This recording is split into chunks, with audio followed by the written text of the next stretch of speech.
Just want to let you know we are live right now. Hello, everybody. Let's hopefully I just want to make sure it worked. I'm just checking my phone. Of course. Um,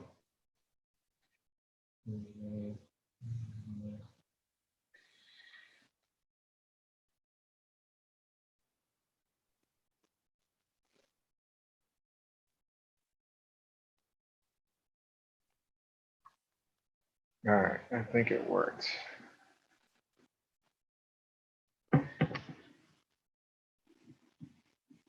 I love when like you're trying to check something on your phone and you need to be quick about it, and then like your phone takes forever to load. Yes, All right. sir. All right, we're good. We already got 3 watchers. Cool. All right. So we have Coach Joseph Edmondson from Next Level Krav Maga here. How you doing? Good, Coach. You? Good, good. So you're from Arizona, right? I am. I was born in San Francisco, but I've been in Arizona since I was about 11 years old. So how are things in Arizona with this whole COVID-19 stuff? Probably the same as it is there. We're like shut down. Everybody's on house arrest. I Right. don't have to wear a bracelet around my ankle, but I feel like I should. Now, I have the luxury of doing executive protection work, some bodyguard work and stuff. So I am an essential person. So I get to travel about a little bit, but it's still rough. Yeah, yeah, it is. I hope this is over soon.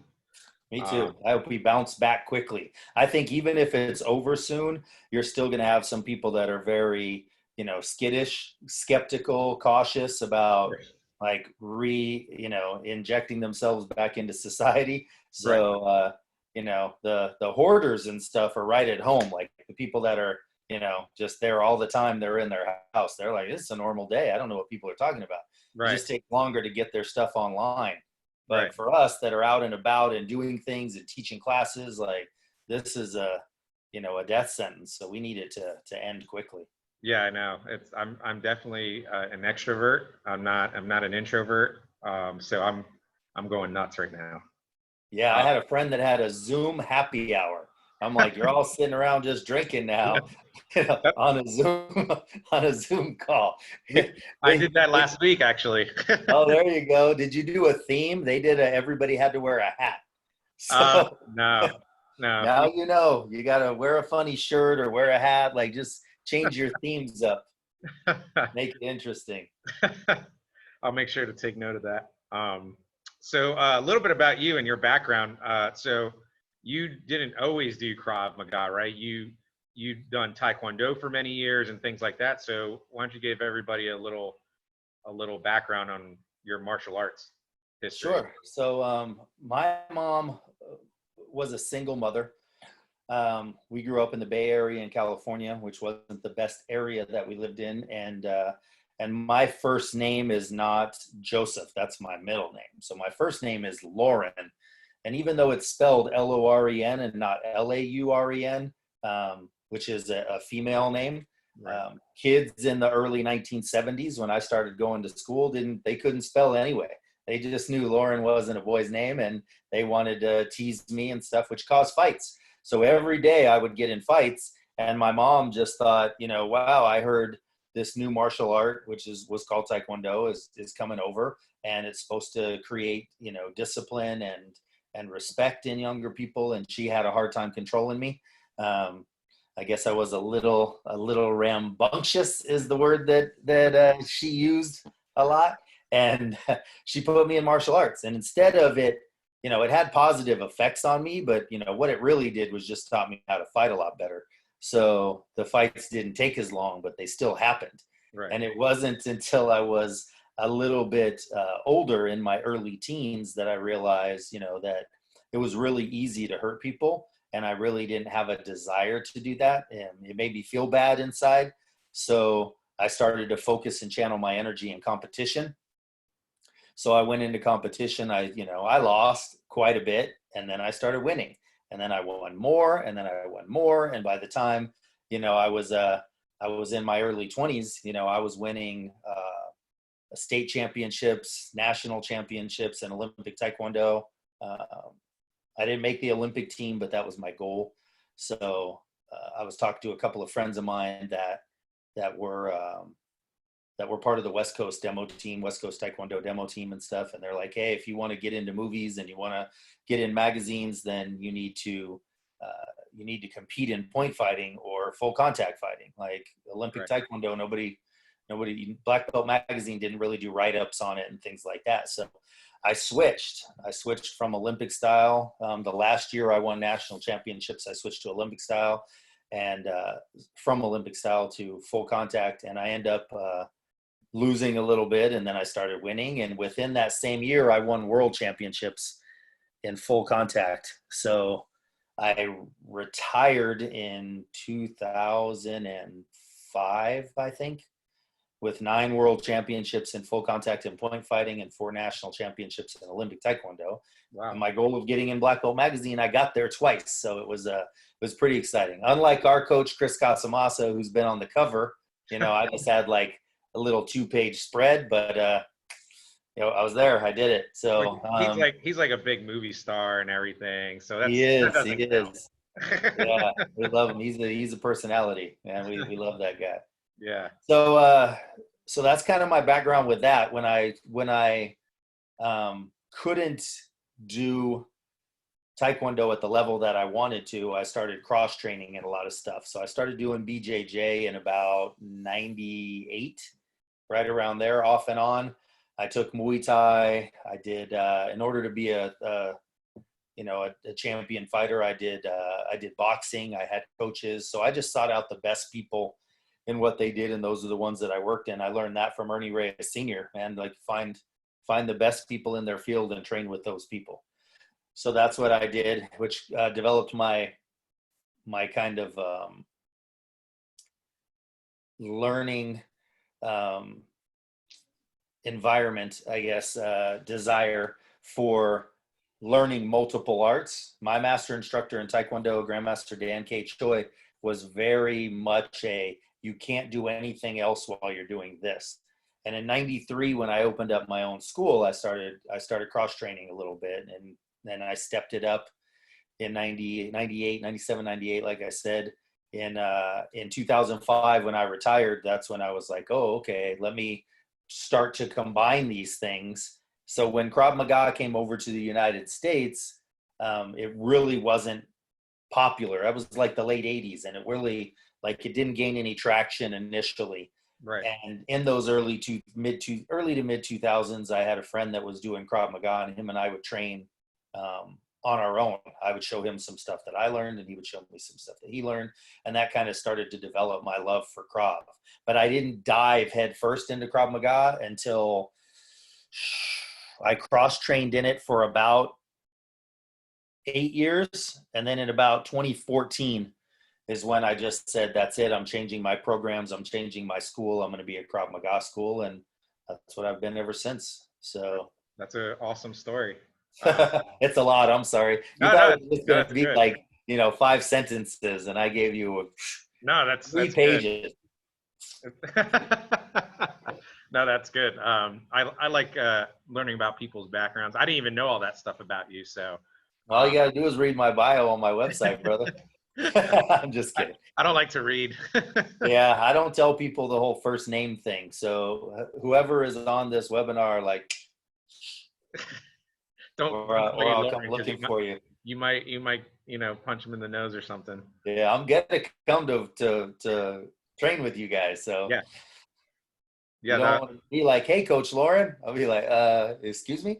And it's funny because we started the Krav Maga program here not too long ago, and we were gaining a lot of traction in it, and then all of a sudden the COVID-19 thing happened and slowed down our momentum. So it's I was hoping to have 20, 30 students in Krav Maga by now. If this didn't happen, and it's it just put a halt in our plans. But hopefully, we can do some virtual things with people and things like that, which we'll talk about, Yeah, we'll rebound quickly.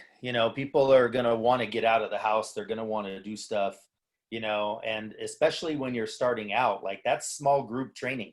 So the Right. people that are doing it now, or the ones that will be doing it shortly with you, they're getting a lot of individualized training. So even though the timetable as far as rank goes and getting from white belt to black belt in Krav Maga is about 7.5 or 8 years, it doesn't really speed up the timeline, but their knowledge of what they're learning Yes. and their adaptability and what they're getting from smaller group training versus larger group training. Our classes are, every once in a while we'll have one that's, I'll go, oh, there's only 14 people in class today. Like, that's a small class. When I get 24, 25, 26, I'm like, the energy is great, but it's harder for me to focus on everybody individually. Right. So, whoever is training with you right now, man, they should just be thanking their stars that it is a slow time, because you're going to very soon get to that bigger point, and the learning will be, slightly lowered. Right. That's why I try to tell my students right now is like, we're actually doing private lessons with them Mondays, Wednesdays, and Saturdays. So I tell them, like, you better take advantage, because, we charge anywhere from $75 to $95 an hour for, on a regular day, and we're doing it for free, to try to keep people engaged and, make sure, they don't fall off. We want them to keep going, and not, we want them to get the class credits and things like that. So I'm like, hey guys, like, you got to take advantage. Like, right now is the time. Yeah, and a private lesson is like 6 to 1, And what I mean by that, for those, like, I know you know what I mean, Louis, but for your students that don't know, 6 to 1 ratio means that for every one group class, every one private lesson class that you take is the equivalent of about 6 group classes with what you learn. Even though you're only working on a limited amount of stuff, the knowledge that you gain from that all eyes on me right away for that entire hour is just crazy. I still have a couple of clients that I work with privately. I do $200 for a 45-minute session. And whether it's virtual or whether it's, in person, like, if they want to come to the school, I'll train them. We have a back room, so nobody's looking through the window, and I'll train them. So I still got a couple of people that I do that way. And then I get a few people that I do virtually.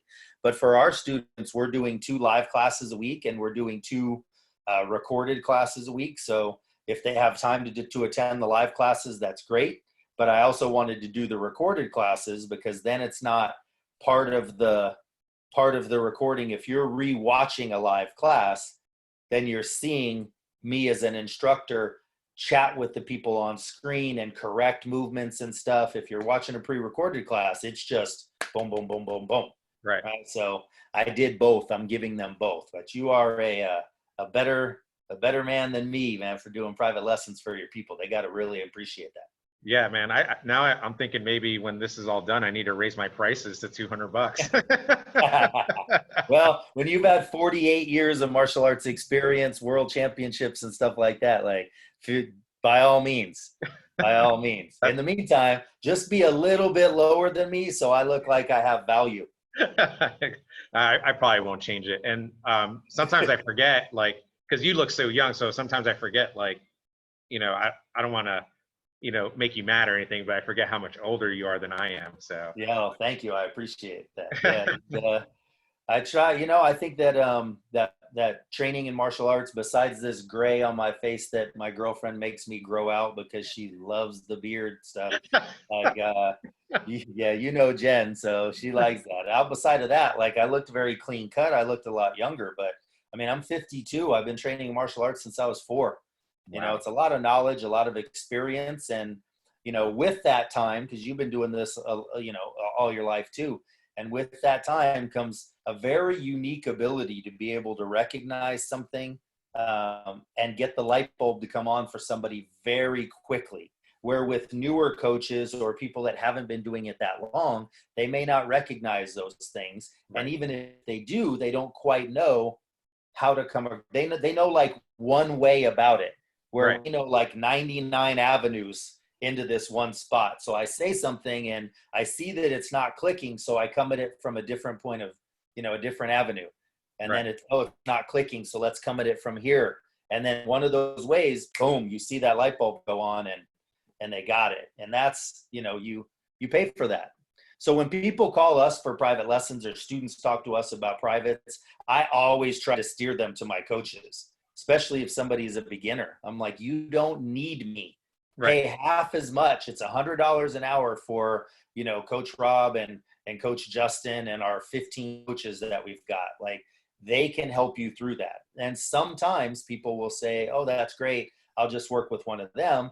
Then when you get to a point where you think you want my knowledge or my experience, then come and train with me. But other times we'll get people that go, no, I want to train with you. And it doesn't matter that it's twice the cost. I know I'm going to grow faster.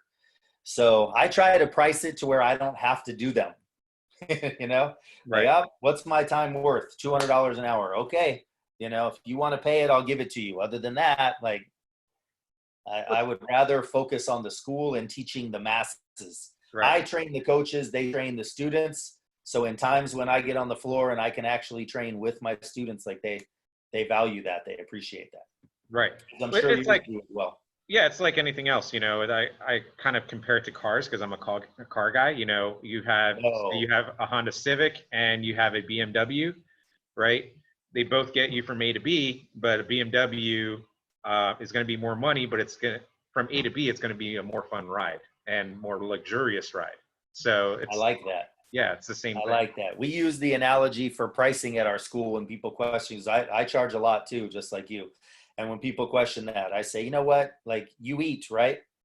And they'll say, yeah, we eat. I'm like, okay, well, you can buy your food at Walmart. You can buy your food at Safeway, and you can buy your food at AJ's, Whole Foods, Trader Joe's. And the quality and the price in which you get your food is going to vary from place to place. So I say we're the Whole Foods of quality, right, at the Walmart or at the Safeway prices. Like, we're not the cheapest, we're not the most expensive, but what you get, the quality and what you get is the best with training with us. And you're seeing that in training with me in Krav. Like, it's good quality, it's no nonsense, man. And it's just, and I did my research before I linked up with you, and I noticed, and we both had a conversation about this over the phone, is most what I'm seeing as far as YouTube and things like that, most Krav Maga schools are treating it like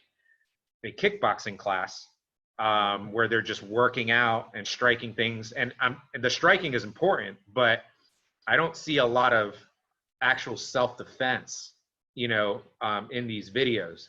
I don't know if that's also happening in their schools. I don't know, but to me, it seemed like it's more of like a workout class than actually learning some real self-defense. And that's not what Next Level is all about. So I guess we can go into like, for those, because Krav Maga, from what I understand, is pretty new in my area in Harford County. If there has been a Krav Maga school here, then I didn't know about it. So they didn't advertise very well. Yeah, and they didn't advertise very well. So let's talk about a little bit about, like, what is Krav Maga and how is Next Level different than other Krav Maga schools? Sure. So Krav Maga is a compilation of different styles of martial arts. We're ever evolving, which is the great thing about Krav. When people talk about traditional martial arts, because you're a traditional martial artist, I'm a traditional martial artist, what is the one thing that makes something traditional, right? And it's the fact that it doesn't change, right? Century after century, or decade after decade, or year after year, depending on how long this thing has been around. Like, this is the way it is. Taekwondo is no different today than it was 100 years ago, right? And Krav Maga adapts the best things from these other styles long before Bruce Lee did it, or MMA was created. Krav Maga pulled the best from boxing and wrestling and different styles of martial arts at that time, Muay Thai, kickboxing and things, and created one style in a very no-nonsense manner. It was created for the military in the mid-40s by Emi Lichtenfeld, and when he was asked to teach it, I always butcher his name, but Ben Guillaume, I think is how you say it, who was the prime minister at that time, asked Emi to teach Krav Maga to the IDF, the Israeli Defensive Forces.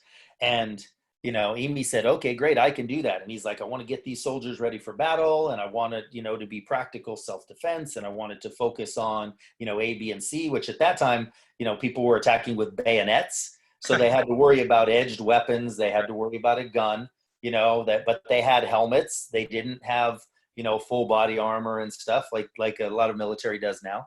So fighting was different. It was a longer range, and then it was close quarter. So he said, okay, I can do that. And he goes, well, how long do you need to get them proficient? And Emi said, to get them proficient, probably 3 years. And he goes, Prime Minister says, you have 2 months. And he was like, oh, okay. So he had to go to the drawing board, and he had to think, okay, what do I need to streamline this? I need to make it very effective very quickly. And what is the fastest way to get somebody to learn something?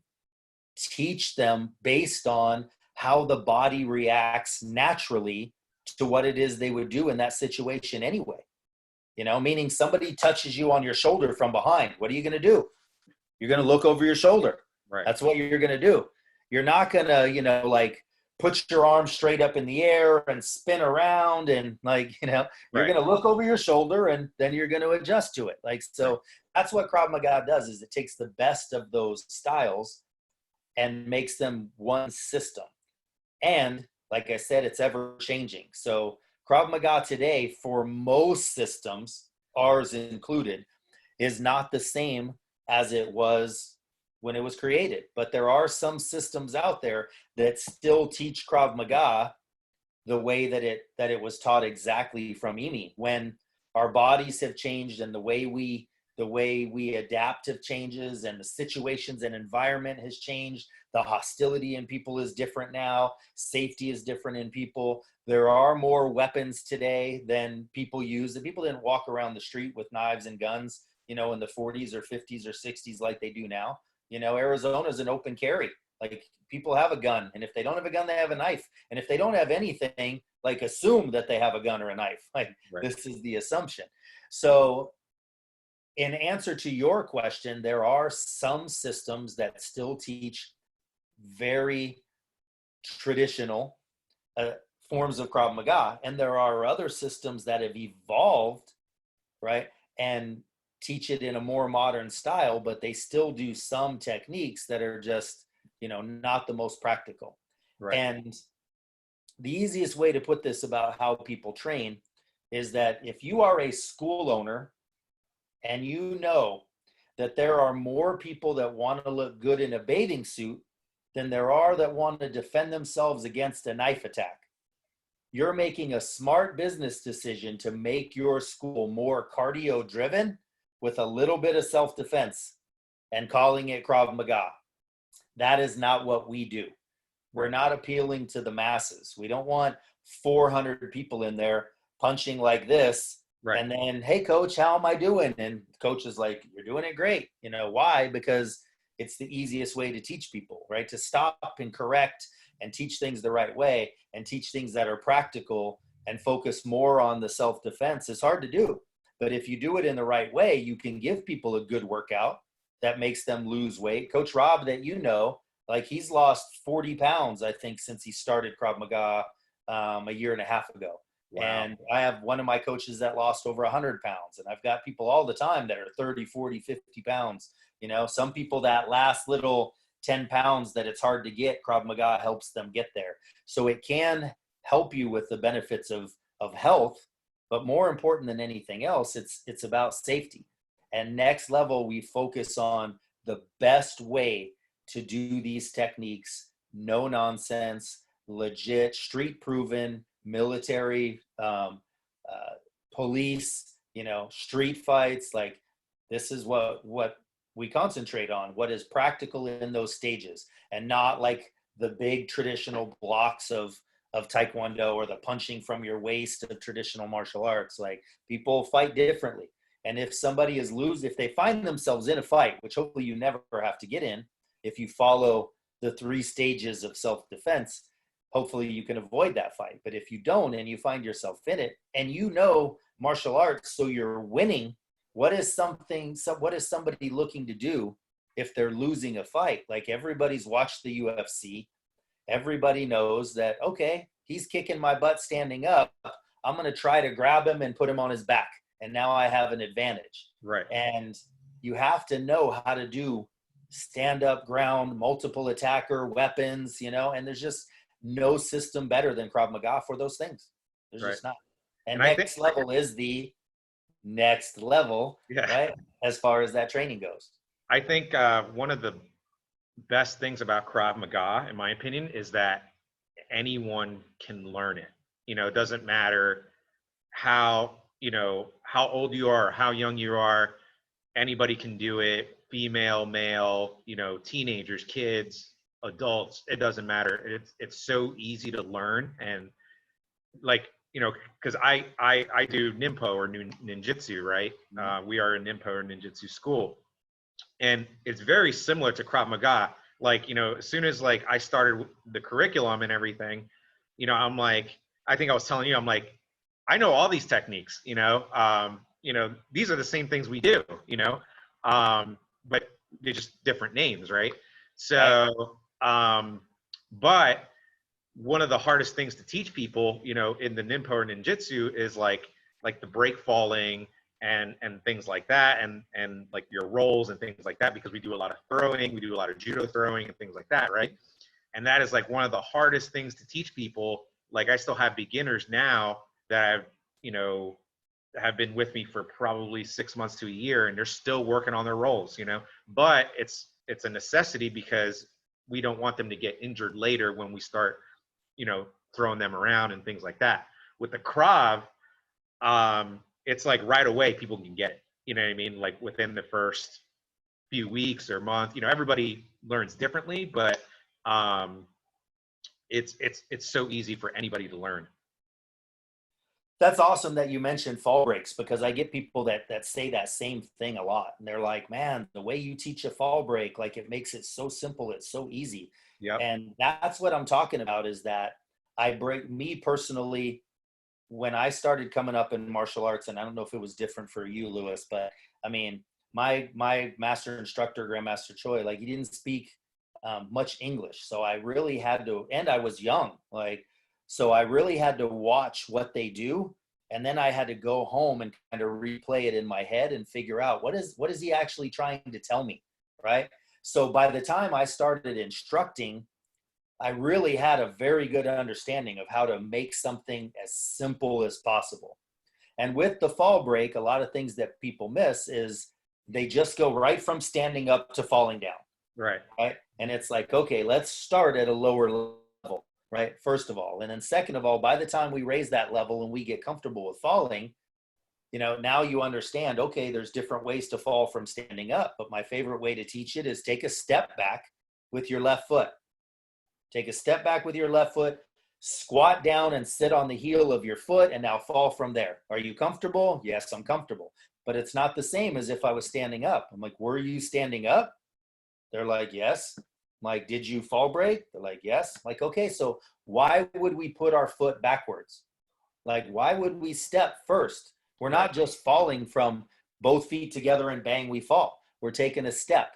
Do you know why we're taking a step? Because if you were to walk up and shove me in my chest, instinctively, I'm going to try to regain my balance. Right. And how am I going to do that? I'm going to step. I'm going to try to keep standing. So I'm taking that step, and now, oh, my chin went up. I'm going to fall. So now let me do the fall break. But it's what comes naturally. It's what the body does naturally. And to your point, for plucks, for things like that, like, these have to work for everybody. So most people, if any of you guys have done, not you, Lewis, but the other people on the call here, if you've worked on the two-hand pluck, let's take a two-hand choke. For instance, people put the hands on the neck. So you got two hands wrapped around the neck.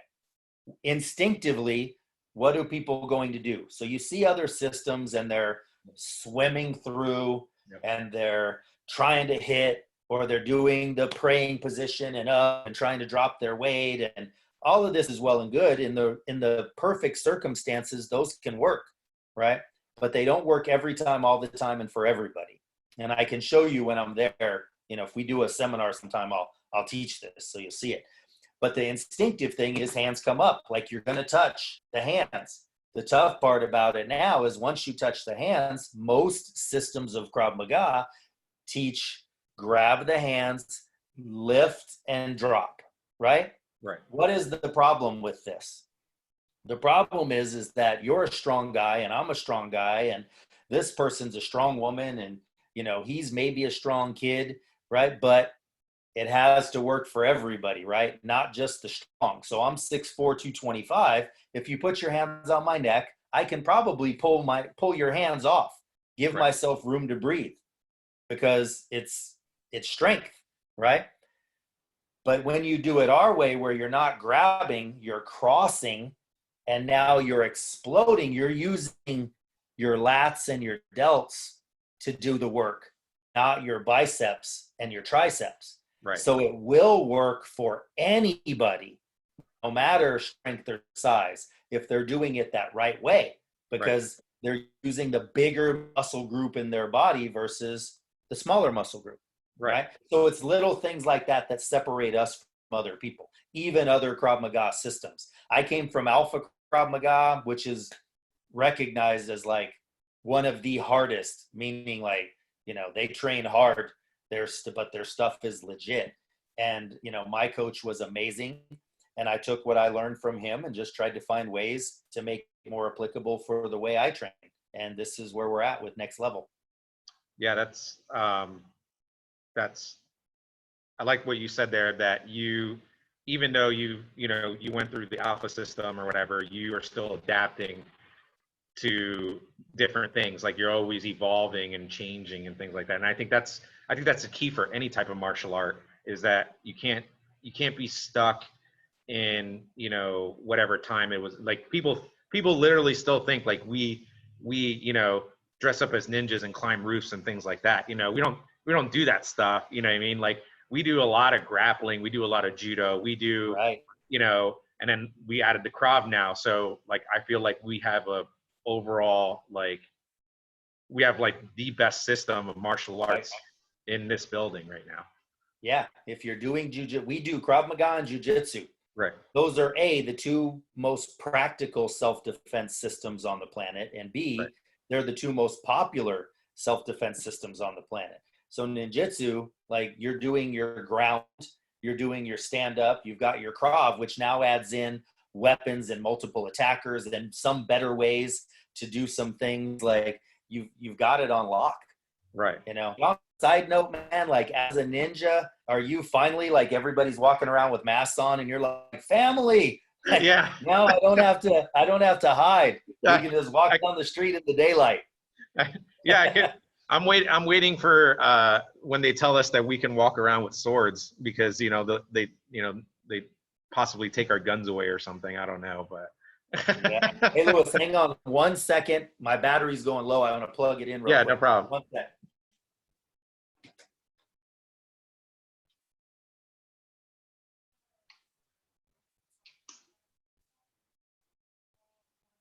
Hey guys, if you have any questions for Coach Edmondson, please put them on the Facebook comments.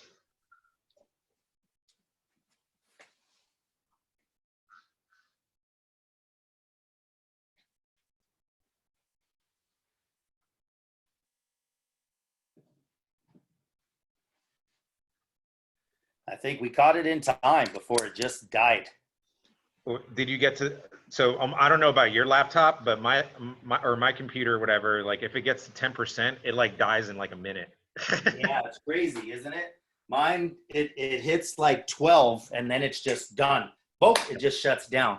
Yeah. I'm like, hey, what happened to 10, 9, 8, 7, 6, 5, 4? Like, so now I'm like, okay, 12, we're done.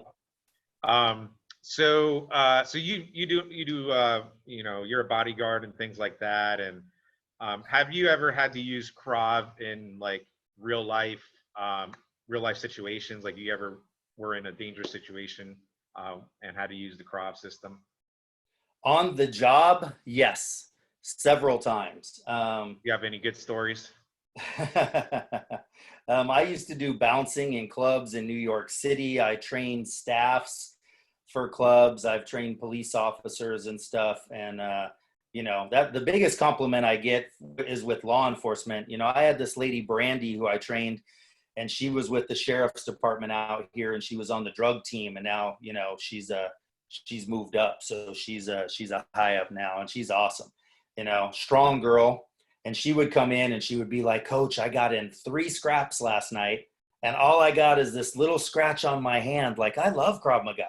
And I'm like, well, what happened? She's like, oh, we went in and did this bust, and this guy came out of the closet, and I handled this guy, and then somebody came from behind the couch, and then I handled him, and then I turned around and there was somebody else coming at me, and it was like, so that is like the biggest compliment, when people can take what we learned, and it's very like no nonsense, very streamlined self-defense instead of a lot of dancing around. One time I was bouncing at this club, and you learn to recognize what is happening long before it actually gets to where it's volatile, right? So your situational awareness, which is the first part of our self-defense system, is learning to recognize when that's happening, and I was doing some security work at this club, and there's probably 400 people in this, small area. Mm-hmm. And I could see through the crowd that there was a bigger guy sitting at a table talking to a littler guy that was sitting in a booth, and they were right next to one another, and they were back and forth, and I could see the bigger guy was getting agitated. So I told my friend, who was the second in charge for the security team, hey man, we need to watch out for this. And he was like, okay. And then he brushed it off because he was talking to a girl. Like, go figure. I'm very channeled and focused, and he was considered this as like, in-person dating app, So sure enough, as I start walking over there, the big guy pushes the chair back, stands up, bang, bang, bang, starts pounding on the guy in the booth. This guy's in a booth, like there's nowhere to go. You're either you're under the table and out, or you're stuck. And he was stuck. So I wrapped up the big guy, buckled his knee, so he kind of went down, and his own body weight was choking him out. And this guy was like 6'6", probably 280, like big guy. And I started walking him out the door, and I told him, listen, I'm just taking you outside. Like, relax, let's get to the door. I'll let you go. We're going to be good. You can go about your night. If you keep struggling, I'm going to choke you out. Right. And he was like, okay, I'm not struggling. And I started to walk him outside. Well, this club had a lobby area. So you would come in the front door, big lobby, left to the bar, right to the restaurant. And as soon as I opened up that door and walked out, there were 2 other people. And one of them goes, what are you doing with my cousin? And he punched me right in the side of the head. So instinctively, I turned the cousin, and he took the second shot. Then I got hit by another guy over here, and I spun the cousin, and he took the shot. Right? So it's like so now the big guy has been hit a couple of times, but the other 2 people are still there. So I let the big guy go. I like shoved him towards the ground. This guy that was standing this is my right. So he's standing to my right, very short, quick, boom, rabbit punch right in the temple. He was out like a light. Now I turned to the other guy who started coming towards me. I did a low kick right to the stomach, which bent him over a little bit.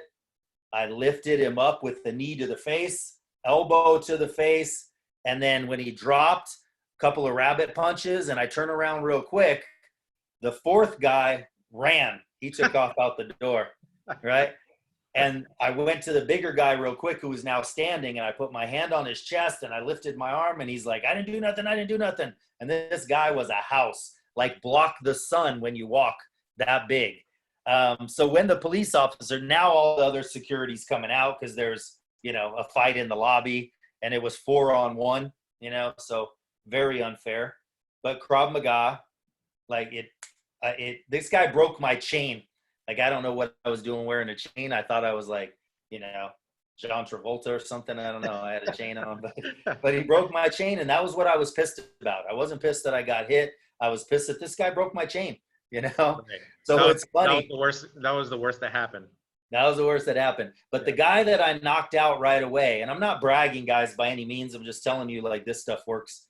You know, nobody had weapons in this scenario, and I've dealt with that too, and firearms, and, you know, knives are the most dangerous. Like, that's the stuff that you got to be really cautious about. People are like, what about a machete? And I'm like, a machete is the size of a baseball bat. And I'm like, I don't really worry about that. You know, you just get close to them. But a knife can come out at any time from any direction. Like, you got to worry about that a lot. Sometimes. So anyway, I asked the police officer because the guy I knocked out was sitting out front on a bench. And this was like right out of a scene from Rush Hour. It was funny, you know, when Chris Tucker's like, which one of y'all hit me? So I walked out and I asked the police officer, I'm like, hey, can I talk to him? Because the other guy that I broke his nose just threatened to come back and kill me at a later time. So they were carting him off. But I go out and the cop's like, yeah, I don't care. Go ahead. So the officer let me talk to him. And I sat down next to him and I was like, hey, man, are we good? And the guy looks at me and he's like, man, somebody hit me. And I was like, I know, dude, I saw that, but are we good? And he was like, yeah, man, we're good. I was like, okay, good. and then I left. Like, he had no recollection of who it was at all. Like, he was a little cuckoo for Cocoa Puffs at that time. So it works. It's legit. Like, I've used it, you know, unknowingly, I've used Krav Maga pretty much my entire life because it's all different things combined. So I can tell you 50 stories of times when I've used kicking or I've used punching or I've used weapons defenses or I've used multiple attackers, you know, but, you know, you just got to train. You got to train for that. You got to train, you know, for the natural adrenaline dump that's going to happen in your body that keeps people from freezing. So that's why we put the pads on our chest and we take those hits. Yep. You know, your body doesn't know if it's a light hit or a hard hit. It just knows you're under attack. So It starts to dump with adrenaline, and then your fight or flight, which most people, it's neither. It's freeze. It should be freeze, fight, or flight, because most people just stop dead in their tracks and they don't know what to do.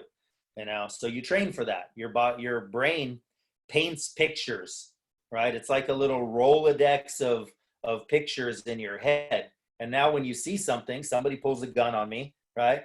And this stuff has happened, and they, you know, when they do that, I go back to that little Rolodex and my brain goes, oh, we've seen this. We know how to handle this. Don't freak out, you know? Right. So it's very practical. But like I said, the biggest compliment that I get is when law enforcement use it on a daily basis and it works for them and it keeps them safe and it allows them to go home safe at night without having to draw their pistol, you know, their firearm and shoot somebody. I'm so glad you said that, because I say that all the time, and I don't think I say it enough, but I do say it all the time, especially when I teach like a self-defense workshop or seminar, like to the public. I always start off and say, don't think you're going to come in here, you know, learn some cool moves, because you are going to learn some cool moves, and think that you're, after this class, that you're going to be ready to take on whoever, you know, because, you know, we might do some knife defense and some firearm defense at a self-defense workshop, you know, like we were doing them at a local brewery, not too far from here. We did it outside, like on their patio or whatever, and we were just doing it, you know, for the public, you know, as kind of like a fun thing. And we would tell people like, hey, like, don't think because you learned some cool moves tonight that you're ready to go, because what's going to happen is, like, if a situation does happen, hopefully, knock on wood, you never get into a situation, you are going to freeze. And self-defense is mostly about who's ever smarter and whoever has a calmer mindset, because, you know, you have to be so calm that you can think about what you're going to do next and not freeze. And that's one of the most important things that people don't understand is, oh, like, I'm just going to take self-defense classes for like a month or two or whatever. I'm just going to try it out, right? And I'm good. And that's not the case at all. Nope. Well, that's why I make people wear belts in my class, and we have a ranking system, right? And I did it like, I was like, oh, Krav Maga, we don't wear belts and we fight in street clothes and we wear our shoes and we do this. And, you know, I started training that way because that's how I would, that's how I learned. That's, you know, and that's the situation you're in most of the time. We'll go outside and we fight in environments. Sometimes I took my class outside. It was pouring rain, you know, and I'm like, suck it up, man, let's go. Because That's what are awesome. you going to tell somebody that's that. trying to rob you? Like, man, you're lucky it's raining. You know, Yep. like otherwise I would kick your butt, right? So we fought in the environment. It was one of the best classes we've ever had because like we trained in the element, you know, some people slipped and like, that's the way it is. But to your point, like most people have never been hit. Most people have never hit anybody else. They don't understand that punching people hurts, like it hurts. And you've got to almost like Robert Downey Jr. it, right? Sherlock Holmes. Like he's going to do this and I'm going to do this and then he's going to do this. And he plays it all out in his head ahead of time. Like fights never work like that. Yeah. They're unpredictable. You don't know what somebody's going to do. So we can train this technique. And if it works perfectly, like great. But what if he changes position? What if this happens? What if he's taller, smaller, you know, like, so we have to be able to adapt to those things. And Krav is very good at that. But, I do a lot of things very similar because we're open carry in Arizona. So, you know, people carry guns and they're like, I have a gun. What do I need self-defense for? I have a gun. I'm like, okay, awesome. Do you have your gun on you now? Like, no, it's in my car. Like, all right, well, right now I'm going to beat the living, right? And you don't have your gun. Or somebody will go, I have my gun on me. And I'm like, okay, awesome. Where's it at? You know, oh, it's in my purse. All right, you got 3 seconds to get it out. 1, 2, 3. Right. And they're like, like you don't walk around like James Bond all the time. You don't walk around from the grocery store to your car with your gun out, waiting for something to happen. And what is self-defense, right? It's preservation of oneself. Like it's usually not an announced attack. Somebody doesn't come up to you, tap you on the shoulder and go, excuse me, sir. Like in about 10 seconds, I'm going to rob you. So if you have a weapon, I suggest you get it out now. Right. It doesn't work like that, right? It's the element of surprise. Boom, you get hit, and now you got to react. So if law enforcement and military are two of the most proficient people or groups of people on the planet with weapons and what they do, and they recognize a need for hand-to-hand because you have to create space, what we call safe separation, in order to draw your weapon, right? So if you're carrying a weapon, that's fantastic. But I see you're carrying it. I punch you in the face, and now I take it away from you. Like, what are you going to do? And a lot of these people, Lewis, they're like, okay, I'm really good. I practice all the time. I go to the range once a week. Like, take a police officer, for instance. I had a conversation with somebody that was on the force for 7 years. And I'm going to exaggerate these numbers because I don't remember exactly what they were, but they were very similar to this situation. He came in and he was like, okay, I heard Krav Maga is good. I really want to take some classes, but you know, I'm unsure. And I was like, okay, so let's talk about it. What's your main goal when you go on shift, every shift? What's your main goal? Like to serve and protect? No, bullshit. What's your main goal? Right? To get home safe. That's your goal. You want to help people. You want to do your job to the best of your ability. But your main goal is, as a police officer, is to get home safe every day. He's like, yes, get home safe. I'm like, okay.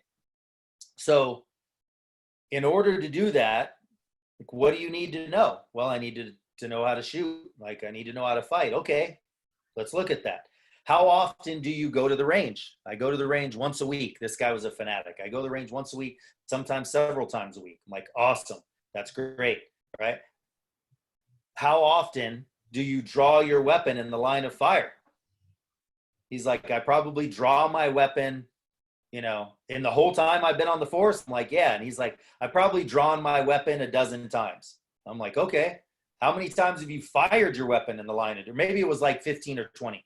How many times have you fired your weapon in the line of duty? He only fired his weapon 2 times in the line of duty.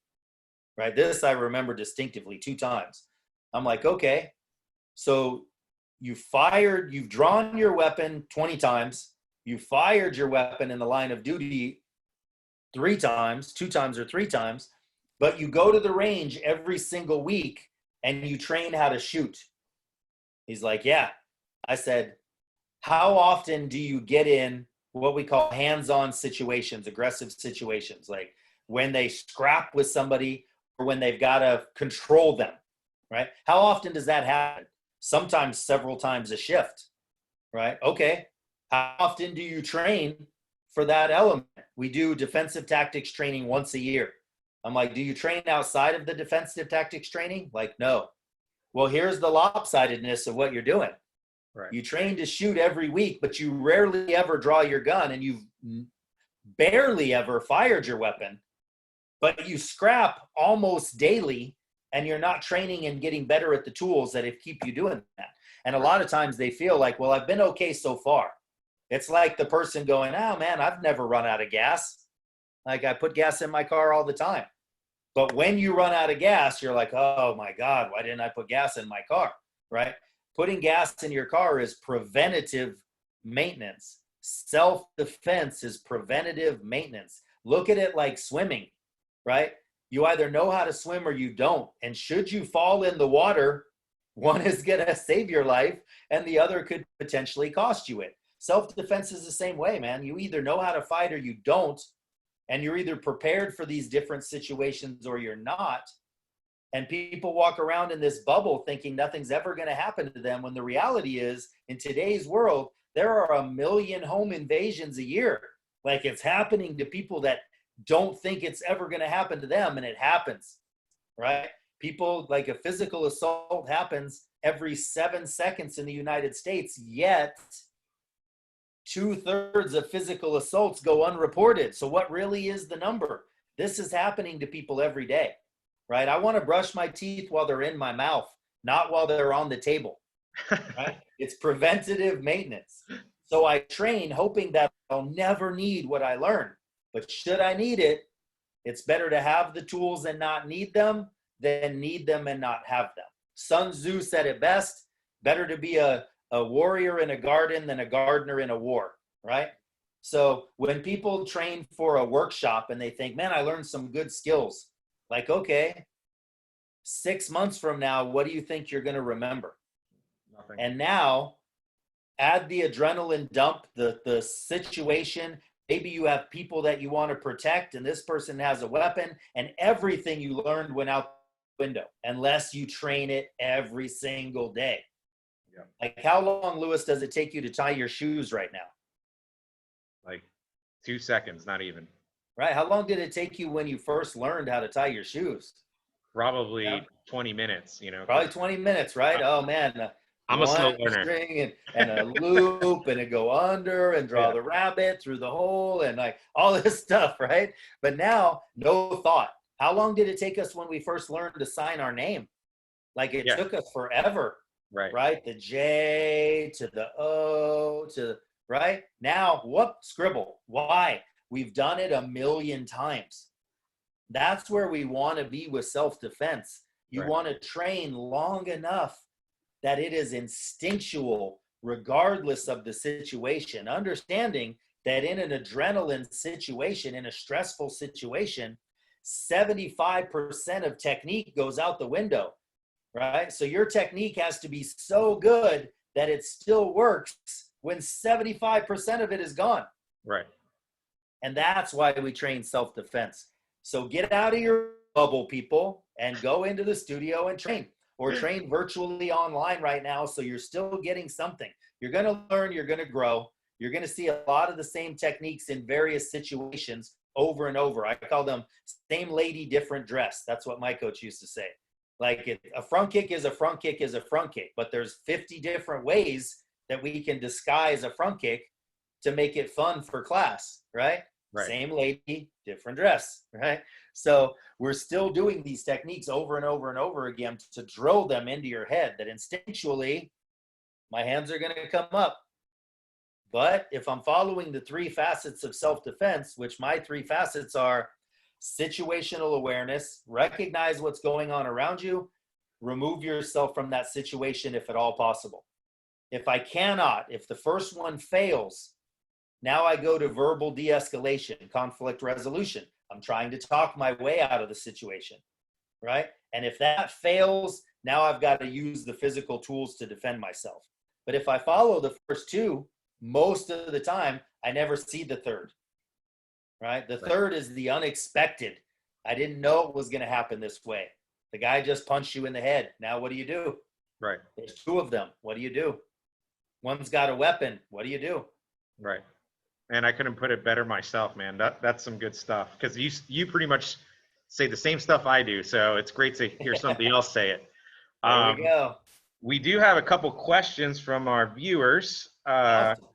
Carl says, does Krav Maga have an equivalent of black belt? What level should an average student be shooting for to defend themselves? I think black belt is ultimately the goal. That's what I set out to do. I do web design, as you know, and I want to be a black belt in web design. I'm playing the guitar, right? I'm terrible at it. I'm a white belt, if there was a belt at all, in playing the guitar. But my goal is to be a black belt, you know? Plus, I want to be proficient in self-defense with the guitar, should I ever be carrying a guitar and somebody attacks me. So, you're gonna be like WWE and just like exactly with the guitar. So in answer to your question, Carl, like I get this all the time. People go, when will I be proficient in self-defense? And I don't freaking know. Like, I don't know how you learn. I don't know how you process. I don't know what you're able to do physically, but I know that I want to be a lifelong student. Me personally, I want to be a lifelong student of this, and I want to learn and grow. So again, I have those tools, and in a stressful situation, I remember what they are. Instead of I did self-defense for a year and I feel like, oh, I'm pretty good, I know. But now 6 months, a year, 2 years, 3 years, like what am I going to remember out of that situation? So train as long as you can, soak up as much as you can. Don't worry about the levels. The belt levels are meant as just signs of progression, because in the United States, we want to know where we're at. We want to know how we compare to other people. That's why I wear belts on the floor at the studio, even though we wouldn't wear them outside, because people that are a green belt that have been training for, 2 years, 2.5 years, they want other people to know that they've been training. They want to wear that as their badge. Like, I've put in the time. I want people to know, right? But they don't look at it like my goal is orange belt, which is your first year. You should go white belt, yellow 1, yellow 2, yellow 3, every 3 months. Boom. Your first year, you're an orange belt. You're going to learn a lot, but that lot is just going to be the basics of what you're going to get better at over time. So train as long as you can, and don't worry about your long-term goal is to gain as much knowledge and be proficient as you can in the martial arts. That goal should be black belt. Your short-term goal, meaning something that you can accomplish relatively fast, should be whatever your next level is. Like that? Next level. Whatever your next level is, right? My goal, if I'm an orange 1, my goal is to be an orange 2. My goal is to be the best orange 2 I can be, right? My own orange 2, my goal is orange 3. I'm orange 3, my goal is green 1. Bum, bum, bum, bum, bum, bum, bum. But the long-term vision is black belt and beyond. Yeah, I agree. That's same thing for me personally. Even when I was a kid, I had this mentality, and I know it's not everybody has it, but when I was a kid, when I was 6 years old and I started Taekwondo, I immediately thought, I want that black belt, because, my instructor that I looked up to and my uncle who actually got me in martial arts, who got me involved, was a black belt. So I wanted to be like that, right? So that's always stuck with me. Like, whoever my teachers are, I want to be like them or their teachers. You know what I mean? So I do whatever it takes to try to be like them. And if it means, studying extra hard or working on my techniques, whatever it is, I'm going to do it because I want to be like my teachers, if that makes sense. Yeah, no doubt, man. When I trained for fighting, I trained sometimes 12, 14 hours a day, 6, 7 days a week. But I wanted to be the best at what I did. Like, I didn't want to be mediocre. I don't think anybody really gets out of bed every day and goes, man, I just want to get by today. Like, I just want to suck at Krav Maga, and I want to get yelled at by my instructor. Like, I want to get out of bed, and I want to be the best that I can. And everybody knows what goal setting is. Like, they all have goals for themselves in life. Mine, when I started martial arts, because I started so young, I really didn't to be honest, like I would love to say, man, I wanted to be a black belt. I had no idea what a black belt was. Like I knew there were people that had different color belts on, but I didn't know. What I wanted to be was the person that bowed everybody in at the start of class. Like that was my first like real goal, which I had to be a red belt to get to. So I had to train for years in order to get there. But that's the guy I wanted to be. I wanted to be the one that said, and bow to the master instructor. Then my goal went, oh, I want to be the one that warms up the class. Then eventually I want to be the one that teaches the class, you know, like that's how it went for me, because I wanted to feel important. And the important person was the one teaching or the one bowing in everybody to the instructor, you know? Right. So that was my first, like, you know, long-term goal was I just want to say, you know, bow to the instructor. That's what I wanted to do. And then when I was fighting, it was the same thing. Like I wanted to win a championship. I wanted to win a tournament. And then I went from I wanted to win a tournament to I wanted to win a state championship. And then I went from I wanted to win a state to I wanted to win a regional. And then I wanted to win a regional. You know, I won a regional. Now I wanted to win, you know, national championships. And then I wanted to win world championships. And then I wanted to be in the magazines and movies and commercials. And like I did all the stuff that I wanted to do. So what's the new goal? Right. You know? Now always you just stacking focus up. that. Yeah, you stack it. You focus it on something else, and you start. You know, like we're all perpetual white belts, man. Like in everything, but we learn and we grow. We get confident in it, whether it's, you know, Windows Excel or it's, you know, how to operate Zoom on a webinar. You know, like I'm a white belt in some of these things, you know, but I want to be a black belt in life. I want to be good at it. It keeps me young physically and mentally, and, you know, a little bit looking and spiritually like it. So I'm going to train till the day I die, man. I think my last words coming out of my mouth is going to be, what are you doing? And then I'm going to fall over, you know? So we have a question from John. He says, does Krav teach you to defend yourself with a weapon as if a person kind of like what you were saying before. So he's asking, does Krav teach you, like, say if if you have a weapon, you're going to draw it. Does Krav teach you? Actually, no, wait. Oh, I have a weapon.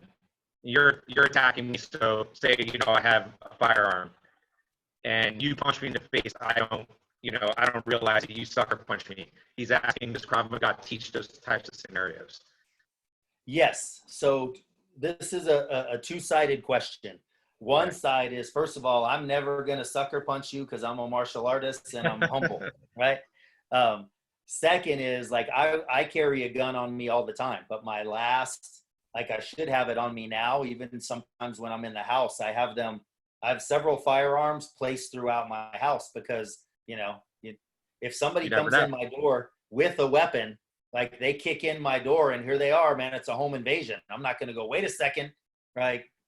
Don't you know who you're messing with? I know Krav Maga. Like, I'm across the room from somebody. So I got a gun in the living room, and I got a gun in the bedroom, and I got a gun in the spare room, and I got a gun in the kitchen. And like, okay, here we go. I just need to get to one of these places. But my last thought, my last goal is to draw that weapon and potentially take somebody's life. So I'm going to use the skills that I learned how to defend myself first. Krav Maga is going to teach you how to defend yourself against people that have weapons. The higher levels of Krav Maga, so black belt, how our structure is, and I haven't even talked to you about this, I think, so let me get your thoughts on it. Most of the time when you reach a level of black belt, now your learning minimalizes, right? And it's just all about proficiency and knowledge and getting better and growing. So take Taekwondo, for instance. You get a black belt in Taekwondo, you don't learn anything new except for one form. So you're a first degree black belt, you learn, choreo. And then you're a second degree black belt, you learn, Pyongwang, and then Taeguk, and you learn all these different things at different degrees. And at Krav Maga, it's all about constantly learning. So I want to continue to grow beyond black belt. So how I set up next level when I set it up is that when you get a black belt with me, because you're going to. I'm going to tie that around your waist someday. And then you're going to be like, what's next? Well, here's the plan. What are the main facets of Krav Maga? Weapons, defense, right? Multiple attacker, which is fighting skills, weapons, defense skills, right? Brazilian Jiu-Jitsu, ground, boxing. So your first year from your first degree to your second degree should be about getting better at Jiu-Jitsu, right? So maybe you have to, let's say that you only have Jiu-Jitsu training in Krav Maga. Like, okay, great.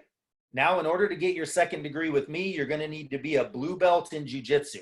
So find a system close to you, train, get your blue belt. That may take 2 years, 3 years, whatever. It's going to take probably a minimum of 2, but you're going to get that blue belt. And then I'm going to run you through a series of things, always getting better at our Krav Maga. And now you're going to test for your second degree. And from second to third, maybe it is, I need to go get certified to be a firearms instructor, right? Now I've learned how to take a weapon away from somebody. I want to teach them how to use it, right? So different levels are going to have different things. Maybe your second to your third is all sparring. It's all getting better, more proficient at fighting, to be better in these situations. So in answer to John's questions, yes, we teach you how to defend yourself against somebody that has a weapon, and we're also going to teach you how to use the weapon that you have proficiently, or a weapon that you take from somebody else proficiently. Because if I take a gun from you, but I know nothing about a gun, like, what good does that gun do me? Right. So, or a stick or a knife or anything else. I hope that answers your question. John, did that answer your question? He also asked, are there techniques where you can protect the weapon that you're carrying? So to give a little bit of background, weapon retention is part of what we do. Yep. It's once, so I teach this a lot to officers, and you guys will learn this a lot as well. I work with the DPS, Arizona Department of Public Safety. And then I work with Mesa PD. I've worked with SWAT. I've worked with ICE. I've worked with Homeland Security. And one of the big things that is missing in a lot of that training is learning how to protect the weapon that they already have. It's not drawing it. It's not firing it. It's not taking it from somebody else. It's how do I keep possession of what I already have? So yes, you will learn some weapons retention techniques as well. Perfect. Awesome. Does anybody else have any questions for us before we wrap this up? I'm not seeing any more. But I just wanted to mention that we agreed that we're going to do a kind of like a mini workshop with you next Thursday, which will be the 16th at 6:15 p.m. Eastern time. So to all my Krav students, you better be on the Zoom or at least on the Facebook and follow along with us. And I'm also going to be inviting some new people. So anybody that's new that is interested in doing Krav Maga, you guys will be able to get a free class in and go from there. And if you like it, then hopefully you'll join us. John mentioned, I think that is the biggest fear of anyone that carries, not being able to get to that weapon if it turns into a fight. So, and that's awesome, John, because like I said, most people that carry don't feel a need to learn how to fight, Right. And again, attacks are surprise. Like you're not walking around like James Bond all the time. Like your gun it's put away. Women go, I carry mace. I'm like, okay. Like, but somebody just sucker punched you and they're grabbing your purse that the mace is in. Like, how is that going to help you? Like, it's not. You need to learn how to defend yourself physically. And then the weapon that you're carrying is your second, your third, your fourth option. Right. Cool. It should never be your first. Yeah, no, I agree. I totally agree. John is he's in my Krav class. He's also in my ninjutsu class, and he's still in the military. Technically, he was about to retire until this COVID-19 stuff happened. Oh yeah, awesome, so, John. Thank you for your service. Yeah, he's awesome student, good person. and his whole family trains too. His wife and his daughter, they all train as well. So, which is awesome. Awesome. Well, I know Lewis and I talked about me coming down for a workshop sometime after all this stuff calms down. So we'll build the Krav program up a little, and let's say that, you know, we're able to reopen in May, and we look at something for like August or something for me to come down. I would love to come and teach you guys, and then we'll have some fun, because the workshop can be on, you know, whatever we want it to be. So it can be a home invasion workshop. It can be a weapons defense workshop. It could be a carjacking workshop. It'll, you know, I'm gonna help Lewis learn how to do these things the way I want them done. So we're always protecting the brand and the techniques, and then you'll be able to do more of these things down the road. But I would love to come out and do that. Next Thursday, we're probably going to stick to some very basic striking and, you know, and things that people can do at home without, you know, anybody else, solo drills. So that's probably what we'll do next week, but I'm looking forward to getting to train with you guys. Yeah. So if anybody's interested in that, look for that. I'm going to be doing an event page on Facebook, probably tonight. I'm going to, you know, put it out there, and then, you know, please join us next Thursday, the 16th, from 6:15 to 7. And yeah, we'll go from there, man. But yeah, and if you're watching this on the replay, you know, like, you guys know how to use Zoom that are on this call. So that's your first step. Yeah. The main difference between Zoom and Facebook is Facebook, we can't interact with you. Right. We can't see what you're doing. On Zoom, you can turn your camera on and we can watch you and make corrections, and we can make you better exponentially just on that one, you know, 45 minute workout.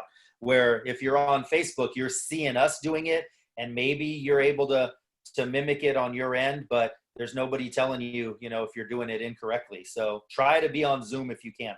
Yeah, I agree. Well, thank you so much, Coach. This was a blast. I can't believe how much time went by.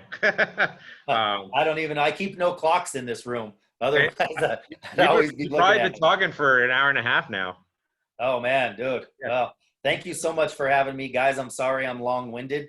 But if you ask a martial artist how he got started in his life, man, if he's been doing it as long as I have, expect a story. Yeah. Like, I'm the same way, man. So you don't need to apologize. We're passionate. Right. You know, we love what we do. And to me, you know, this doesn't feel like work. You know what I mean? It's so much fun, and it's so fulfilling to give back to the community and, you know, do something good with what you know. You know, you're helping people improve mental health. You know, you're helping people stay in shape. You're helping people, you know, learn self-defense, and, you know, it's just a great thing, great feeling. Yeah, most definitely. I love it. My girlfriend, she says it best. She's like, you get to live your dream every day. Yeah. I have to go into an office, and, you know, she's a claims manager for an insurance agency. So like, when she's talking to people, it's not good situations. You know, they're not happy. Right. So I get to go in and I get to affect people's lives in a positive manner. I get to teach law enforcement how to stay safe on the job and help them, you know, protect themselves as protecting other people. You know, I get to, you know, get people in better shape, you know, make a difference in their life physically and mentally, watch their kids grow. There's nothing more satisfying than teaching somebody something that at the beginning they're like, I can't do that. And then at the end they're doing it. Like, even if it's not very well, like, they're doing it. So it's very rewarding what we get to do. You know, if we actually got paid to do it, it would be awesome. You know? But it's very rewarding. And know, guys, that your coaches, you know, most of the time, like, they're doing other things to earn money to survive, and the school is just trying to function and operate in and of itself. Like, it's not, you know, it's very rare that a martial artist earns a good living doing martial arts. We're usually doing something else because this is our passion. You know, right. Where can you work twice as many hours for half as much money? Like, open a martial arts studio. There you go. Yeah. Yeah. Oh, man. Well, thank you so much for having me, Coach. I appreciate it, man. I look forward to seeing you soon. Yeah. Not just on the Zoom call next week. Yeah. But you know, reach out if you need anything. I know, you know, I'm doing the videos I'm sharing with you guys, so I don't know if Coach has been sharing those weekly, but I have. You know, Jump in on some of our training sessions. So, you know, you're getting this stuff down and you're understanding what we're looking for and why it's the most practical system on the planet for you. And then when it comes time for me to come out there, man, you'll be way ahead of the game. Oh, that's awesome. I can't wait for you to come. It's going to be fun. Anytime, man. You want me, I'm on a plane. So. Sounds good, man. Thank you so much, Joe. Thank you, sir. You guys have a good night. Thank you. Bye-bye.